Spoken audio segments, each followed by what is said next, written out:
definition. Nice. Hi, everybody. Welcome to Stigma-Free Society's Facebook, YouTube live event. Don't just survive, thrive. I am Daniel Toe with the Surrey School District. And yes, there's a doctor in front of my name, but that's really only good for plane reservations and hotel reservations. They only upgrade you if you have a doctor in front of your name, apparently.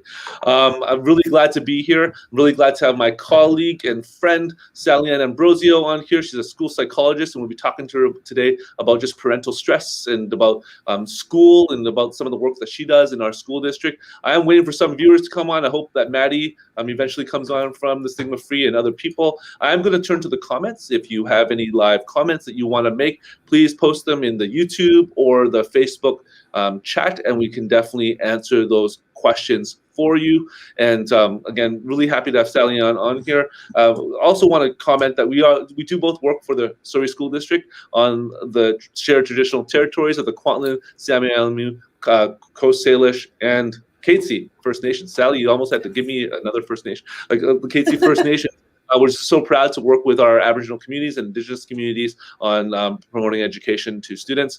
Here's all my contact information. But again, full disclosure that while we're broadcasting for the Stigma-Free Society on their Facebook and YouTube, we also represent, as I do every time I broadcast here, the Surrey School District. So that disclaimer for all of you. This will also be available on the Surrey School District's YouTube mental health YouTube channel. So if you don't see it live on the Stigma-Free YouTube or Facebook channels, you can also tune into any of their channels or ours to catch this interview.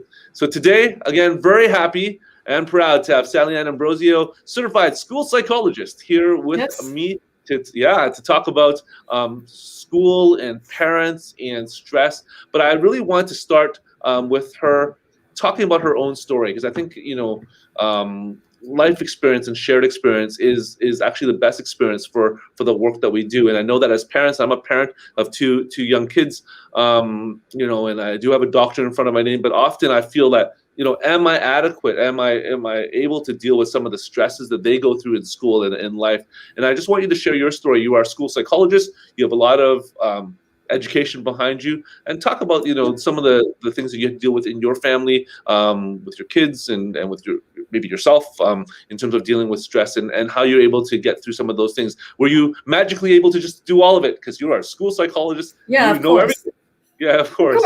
Of course. It came with my master's degree. No, that's not actually a thing ever. Yeah. So I have been a school psychologist in this district since September of 1998. So this is my second century in the school district. And I was not a mom when I started. And in fact, so my life has always been about other people's kids. And I actually didn't officially become a stepmom until 5 years ago. So my kids were teenagers when I met them, when I started dating their dad, and they're now in their 20s. And it's a really different thing. It's a really, really different thing. But something that's always been very clear in my head and in my life is that there's no such thing as other people's kids. There's no such thing. They're all our kids collectively, right? But what I've learned about as I've become a stepmother and become really involved, more and more involved in the lives of my kids, is that the reason that it sometimes feels really hard is because it's just really hard.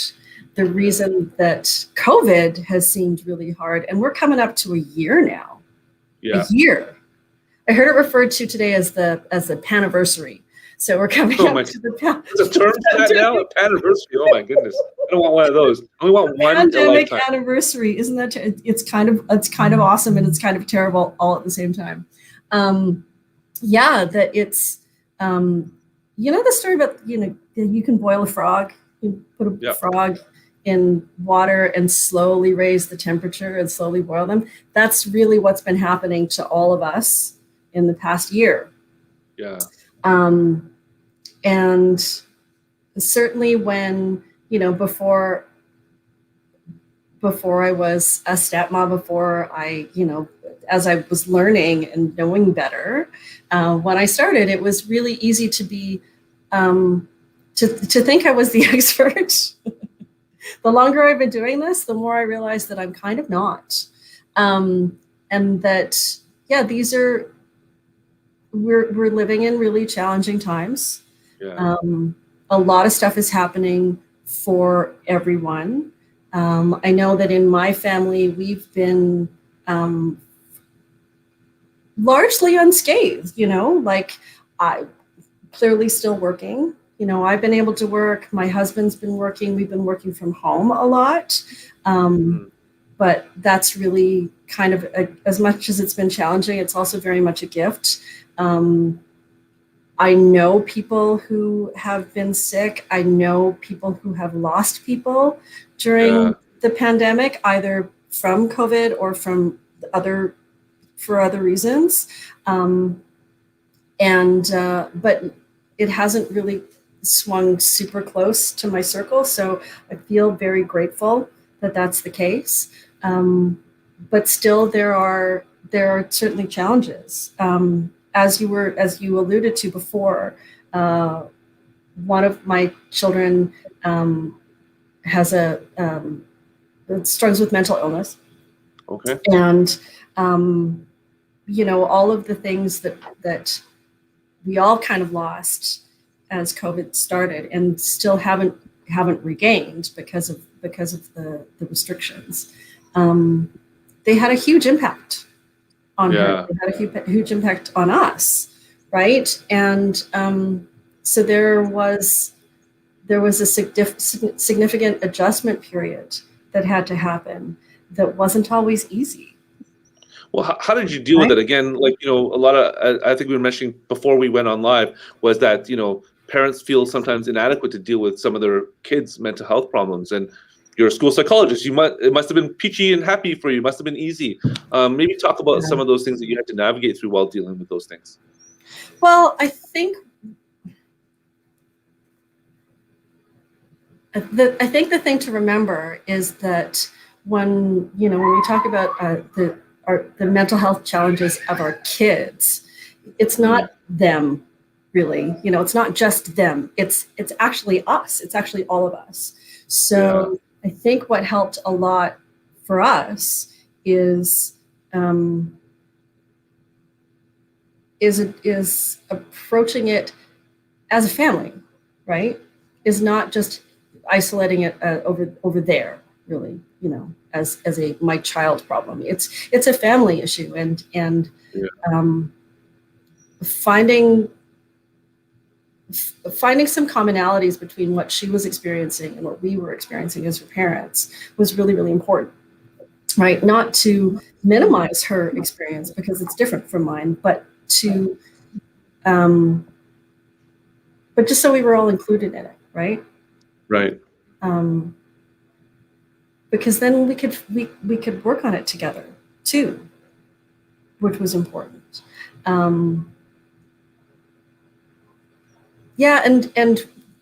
It's all of it. It's really all the stuff that you hear all the time about, just being in the moment and dealing with it, heartbeat to heartbeat, right? One breath at a time. If a day at a time is too much, then one breath at a time is how you do it, right? Yeah. Like, because sometimes it's just about getting through the hour. Well, I like that notion of togetherness, right? Because I think that a lot of times when our kids struggle, we try and give them space, especially as teenagers, but we end up not really dealing with things together. But I think that that's the idea of family. Even when our kids don't want that family, can bring them out of it. I don't know if you have experienced that yourself, right? So, yeah, it's definitely a challenging balance, right? It's a delicate dance, and a lot of the work isn't the stuff that you do in the moment. It's the stuff that you do every day. It's the stuff that you do all the time. It's when things are difficult.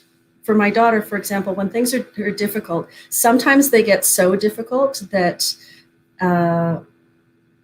that she just kind of locks down, right? Yeah. Because it's all too much. It's all too much, and then I have to give her space because it's just that's all she can handle. But I know that I've built a relationship with her such that she knows I'm her person. Yeah. And that when there's a little crack that lets the light in, she'll come to me because she trusts me. She knows that she can just be however she needs to be in that moment, right? Okay. So yeah, there's no. I wish there were a silver bullet. No, I wish there was a thing that I could tell you to do, like that I could tell parents to do.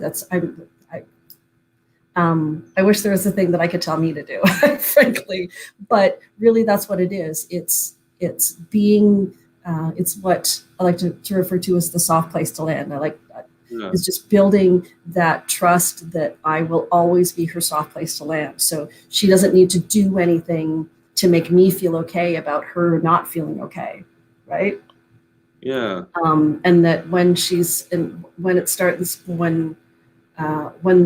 her own personal recovery starts to happen, she can come to me and we can walk out of it together. Or that when it gets really hard, she can say to me, "It's too like I've used up all of my resources. I simply can't." And then we'll address it and attack it together. Right? So let's move from your life experience to translate that to kids in our district and kids that you deal with every day who are struggling with those things, also with learning, and what I've noticed in the work that we do together is that sometimes parents are at a loss of why the child is struggling with learning, and there's multiple reasons for that, and when you meet with families, what are typical complaints that you hear about, like, oh, my child's not at the place I want them to be. Can you do a assessment, or can you do XYZ to help them get there? What are some things that parents say to you, and what are some advice that you give them to help their struggling learner? Other with the addition of that connectedness, right? Because I think if there's that connectedness, it's a lot easier for the parent to interact with the child. Right. Well, really that's the key, right? Is the thing that I say to my teams, the thing that I say in all of my schools is you need to connect before you can correct, right? Yeah. At home, at school. I like that, connect before correct. I should put that on the slide. I love it. Yeah. It's a good one, right? Yeah, it's one of my faves. And it's true, like, and especially now, I mean, we're, as much as there have been challenges about what's happening in schools and worries about what's happening in schools, we've been really lucky that we've been in our schools, that our students have been able to come to school, even though a number of them have chosen the blended program, right? Like learning is still happening, but learning is still happening in a pandemic, right? That's right. I think people forget that, right? Well, but part of that is because we've been for a year now, we've been talking about this new normal, right? Yeah. It's not normal. No, totally not. Even though it's been a year, it's still not normal, right? And so we're all, like I said, little frogs in increasingly boiling water. And so we can't treat this time like it's the same as every other time. Like, I know that this year, certainly last year, from March after spring break to the end of the year, schooling was kind of happening, but I think we did a pretty good job, but we as educators, but we really made it up on the fly, right? Yeah. We adapted very, very quickly. To the credit of our teachers and our teams, my goodness. Of course. But but we cobbled stuff together. So learning was not equitable for everyone. And the capacity for kids to learn during that time was not equitable. So you can't hope to have the same amount of learning happen in that amount of time, like it's regular school time. Everything is happening slower, right? Everything needs a little more time, a little more patience, a little more grace, really, than it normally would. And so, I understand the worries of parents that, that their kids have missed a bunch of schooling, have missed time. But one, everybody has. Yep. So the same thing is happening to everyone. And there's no, you can't really make it up. Ideally, what we do, and the philosophy of learning in our whole district, is really to meet kids where they're at and just to take them forward, whatever that is, one step at a time. And like I said, that's happening for everyone. So I know that people will often ask for me or people like me to do an assessment to find out where the problem is. Well, the problem that what that does is it makes it a within child problem, right? Right. To assess a child and find out where they are, that doesn't actually address the environmental, issue. Can you quantify that a bit more? Because we get asked that a lot. You and I get asked that a lot, right? Oh, just give them a test and they'll be able to, you'll be able to fix all their problems. Give them a psycho-ed, give them an assessment, and we'll be able to fix all the problems because we'll know exactly what the problem is. But sometimes the test is just a small part of a larger context problem, right? Okay, I'll give you my favorite analogy for this. My favorite analogy for this is psychoeducational assessment is an X-ray, not a cast. Okay. My wife's an X-ray tech. I get that. Yeah. Well, there's no magic. There's no magic in the assessment. There's no magic in an X-ray. I mean, scientifically there kind of is, but that's a whole other issue. No, You know what I mean? It's a picture. Yeah. It's a picture. If you injured yourself and you hurt your leg and you wanted to know what was going on, right? If you thought the leg was broken, you would have an X-ray. You would have an X-ray to find out where the break was, so you would know where to set the cast. Okay. Right. Well, if that's a psychoeducational assessment, then that's what we do with learning. However, what else would you do? Right? When there's injury, would you make the child continue to run on that leg that's injured? No, you'd slow down what they were doing, right? And with learning, it's like, well, you wouldn't push them or more accurately pull them through curriculum that they clearly couldn't do on a broken, the broken leg analogy, right? You'd slow it down. You would do all kinds of things to compensate for that problem. You would elevate it, you'd ice it, all of it, wrap it, splint it, and we should do that with learning too. And you don't need the X-ray in order to do that, right? That's right. And then, for the cast, that's really where the learning support team comes into play. Those teachers, those specialist teachers who we are so grateful to have in our schools, the work that they do is determining what that cast is made out of, right? Right. And they build the cast around the break, and they support the child through the educational rehab that goes on while these things heal, while they help these problems, these breaks in learning heal. And the most important thing that they do is they know when to take it off, right? And so some of the things that I'm concerned, some of the things that I will see is that people want to, keep the educational cast on for kids, whether it's more eating support, whether it's more LST, whether it's more adaptations forever. And we all know what happens when you leave a cast on a broken limb, right? Eventually, yes, yes, the muscles atrophy. The healing doesn't actually happen. The bone might heal, but the the strength, the learning that happens around it that makes you independent, that makes it so you can walk, doesn't actually happen if all you're doing is, supporting and like our job really is to make kids independent of us, not dependent of us, right? Yes. Honestly, if I do my job right, if we do our jobs right as parents, our kids won't need us. That's right. That's right. That's the goal, right? Yeah. That's the goal. Yesterday, it was a decent day, so we walked our kids to school, and because we're training, because Maddie, my daughter, is grade 4, so she's 9, 10, and my son's kindergarten, so grade 5. So we're walking together, but all of a sudden you see Maddie, because we want her to walk him to school like next year herself, because we're like 2 blocks from school. Yeah.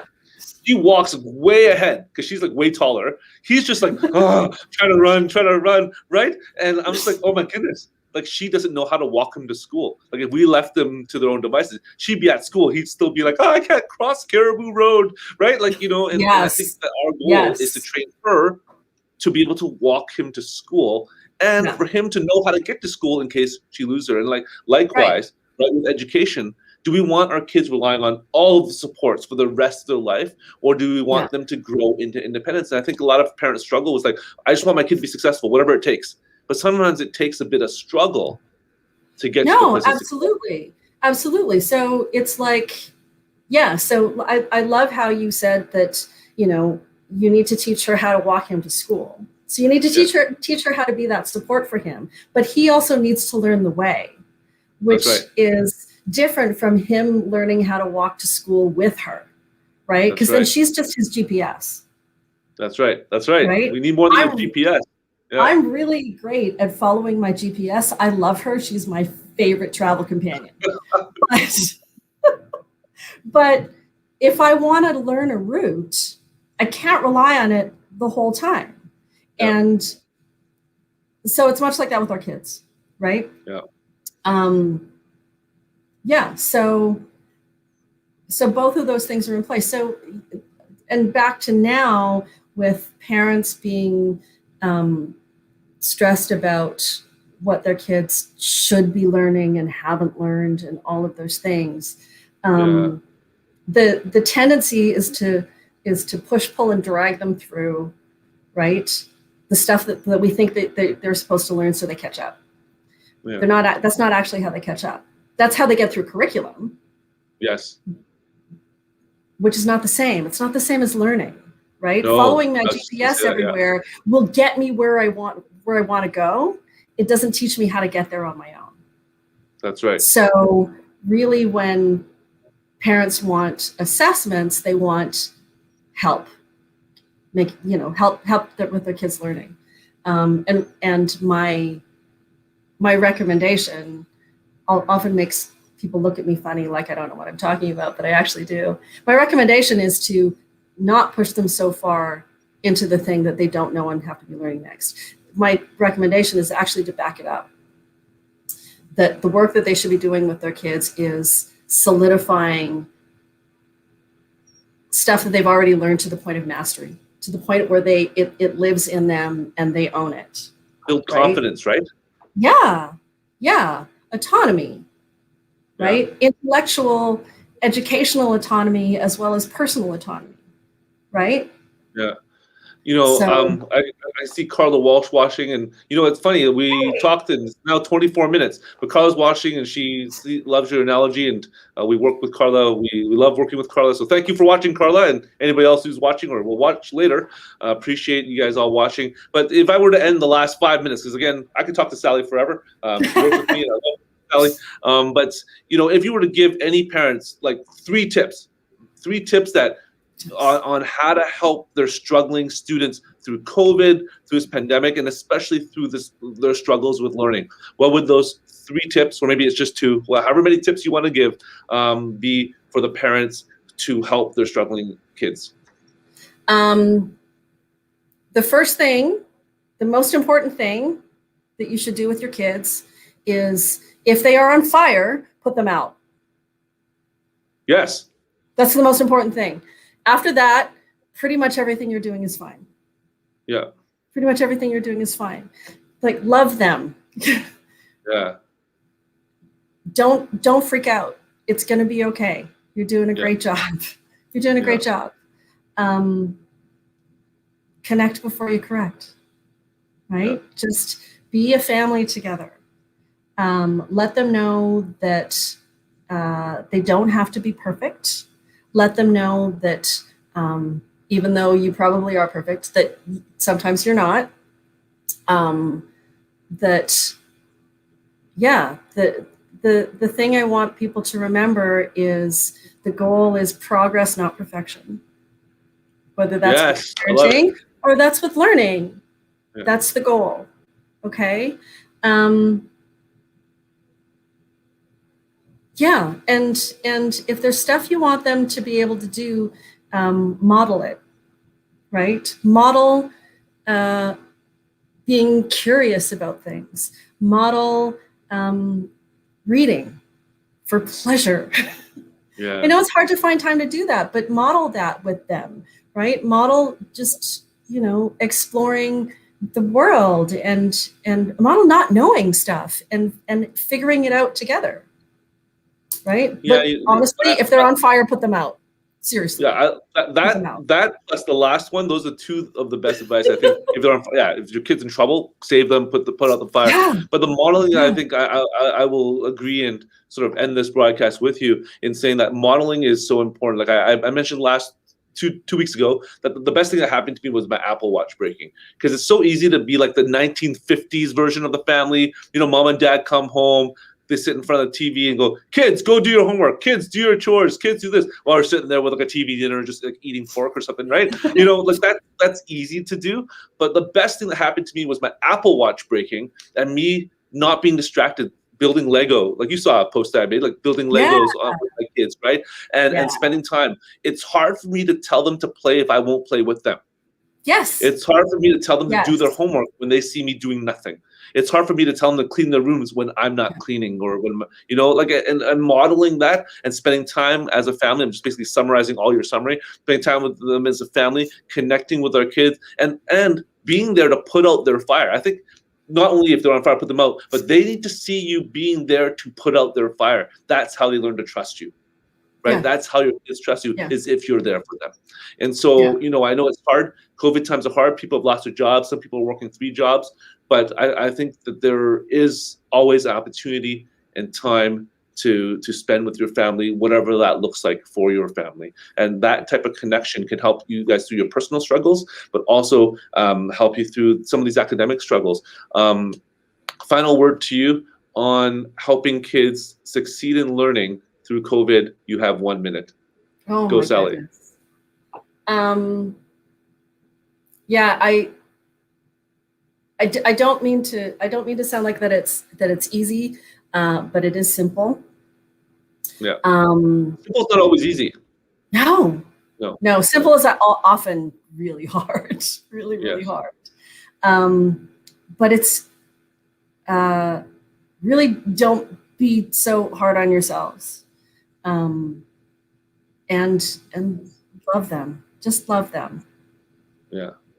Right? You're doing a good job. Y'all are doing a good job. I promise you. You're doing a good job. The fact that you're watching this and you're interested and that you're curious about this means that you're doing a great job. Trust me. Yeah. So thank you from the education system, from the Surrey School District. Thank you for trusting us with your kids. Thank you for allowing us to do the work that we do, to be part of the village that raises your children.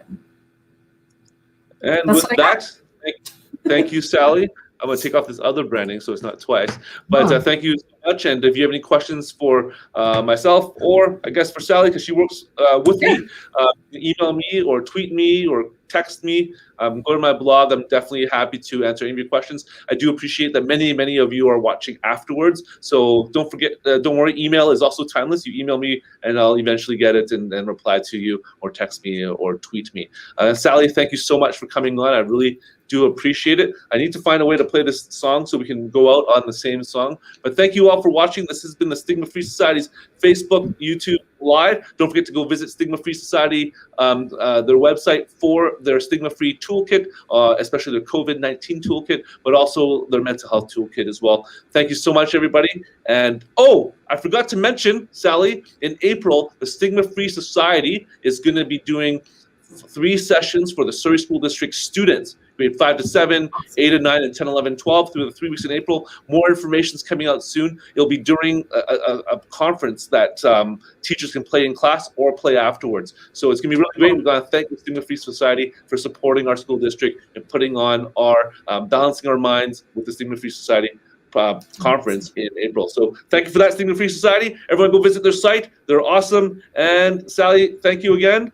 Play Thank you you. Up to Be Who You Are by Stefan Kurtenbach. The only guest that danced with me. So good.